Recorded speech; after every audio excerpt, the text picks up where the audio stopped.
رسول کریم صلی اللہ علیہ وسلم جب عرفہ سے لوٹے تو پہاڑ کی گھاٹی کی جانب مڑ گئے اور رفع حاجت کی۔ اسامہ کہتے ہیں کہ پھر آپ نے وضو کیا اور میں آپ صلی اللہ علیہ وسلم کے اعضاء پر پانی ڈالنے لگا اور آپ وضو فرماتے رہے۔ میں نے کہا یا رسول اللہ، آپ اب نماز پڑھیں گے؟ آپ نے فرمایا نماز کا مقام تمہارے سامنے یعنی مزدلفہ میں ہے، وہاں نماز پڑھی جائے گی۔ اس حدیث سے ثابت ہوا کہ وضو میں دوسرے آدمی کی مدد لینا جائز ہے۔ صحیح بخاری حدیث نمبر 181۔ مغیرہ بن شعبہ رضی اللہ عنہ ایک سفر میں رسول کریم صلی اللہ علیہ وسلم کے ساتھ تھے۔ وہاں آپ رفع حاجت کے لیے تشریف لے گئے۔ جب آپ واپس آئے، آپ نے وضو شروع کیا تو مغیرہ بن شعبہ آپ کے اعضائے وضو پر پانی ڈالنے لگے۔ آپ صلی اللہ علیہ وسلم وضو کر رہے تھے۔ آپ نے اپنے منہ اور ہاتھوں کو دھویا، سر کا مسح کیا اور موزوں پر مسح کیا۔ صحیح بخاری حدیث نمبر 182۔ عبداللہ بن عباس رضی اللہ تعالی عنہ نے رات رسول کریم صلی اللہ علیہ وسلم کی زوجہ مطہرہ اور اپنی خالہ میمونہ رضی اللہ عنہا کے گھر میں گزاری۔ وہ فرماتے ہیں کہ میں تکیے کے عرض یعنی گوشے کی طرف لیٹ گیا اور رسول کریم صلی اللہ علیہ وسلم اور آپ کی اہلیہ نے معمول کے مطابق تکیے کی لمبائی پر سر رکھ کر آرام فرمایا۔ رسول اللہ صلی اللہ علیہ وسلم سوتے رہے اور جب آدھی رات ہو گئی یا اس سے کچھ پہلے یا اس کے کچھ بعد آپ بیدار ہوئے اور اپنے ہاتھوں سے اپنی نیند کو دور کرنے کے لیے آنکھیں ملنے لگے۔ پھر آپ نے سورہ آل عمران کی آخری 10 آیتیں پڑھیں۔ پھر ایک مشکیزے کے پاس جو چھت میں لٹکا ہوا تھا آپ کھڑے ہو گئے اور اس سے وضو کیا، خوب اچھی طرح، پھر کھڑے ہو کر نماز پڑھنے لگے۔ ابن عباس رضی اللہ تعالی عنہ کہتے ہیں میں نے بھی کھڑے ہو کر اسی طرح کیا جس طرح آپ نے وضو کیا تھا۔ پھر جا کر میں بھی آپ کے پہلو مبارک میں کھڑا ہو گیا۔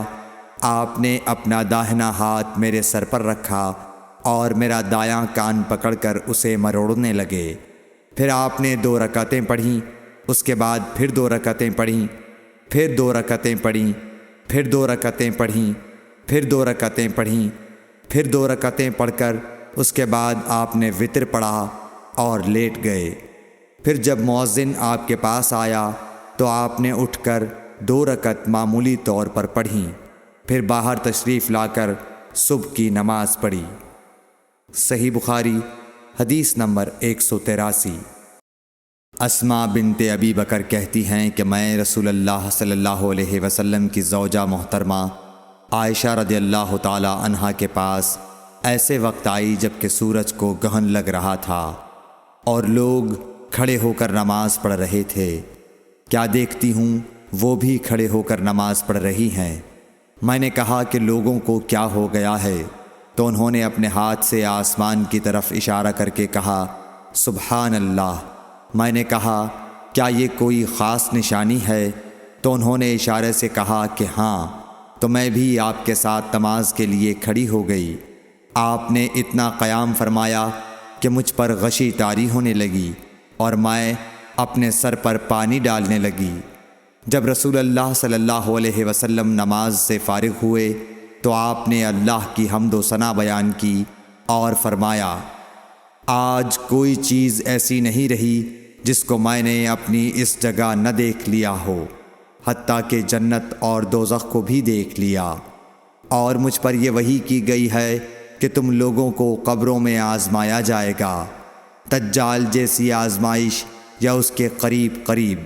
راوی کا بیان ہے کہ میں نہیں جانتی کہ اسماء نے کون سا لفظ کہا۔ تم میں سے ہر ایک کے پاس اللہ کے فرشتے بھیجے جائیں گے اور اس سے کہا جائے گا کہ تمہارا اس شخص یعنی محمد صلی اللہ علیہ وسلم کے بارے میں کیا خیال ہے؟ پھر اسماء نے لفظ ایماندار کہا یا یقین رکھنے والا کہا، مجھے یاد نہیں۔ بہرحال وہ شخص کہے گا کہ محمد صلی اللہ علیہ وسلم اللہ کے سچے رسول ہیں۔ وہ ہمارے پاس نشانیاں اور ہدایت کی روشنی لے کر آئے، ہم نے اسے قبول کیا، ایمان لائے اور آپ کا اتباع کیا۔ پھر اس سے کہہ دیا جائے گا کہ تو سو جا، در حال یہ کہ تو مرد صالح ہے اور ہم جانتے تھے کہ تو مومن ہے۔ اور بہرحال منافق یا شکی آدمی، اسما نے کون سا لفظ کہا مجھے یاد نہیں، جب اس سے پوچھا جائے گا کہے گا کہ میں کچھ نہیں جانتا، میں نے لوگوں کو جو کہتے سنا وہی میں نے بھی کہہ دیا۔ صحیح بخاری حدیث نمبر 184۔